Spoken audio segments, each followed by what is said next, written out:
It is a great pleasure to visit Major General Asif Ghafoor and the ISPR headquarters.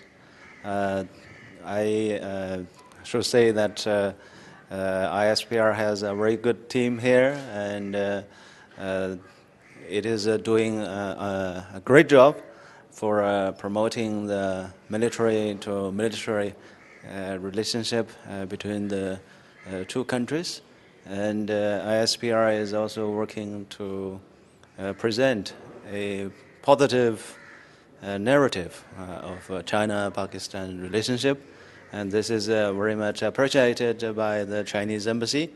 The embassy stands ready to work with the ISPR, and together we can help build a good narrative for our meal-to-meal relationship and country-to-country relations. 中巴友谊万岁 and Chin Pakistan Dosti Zindabad.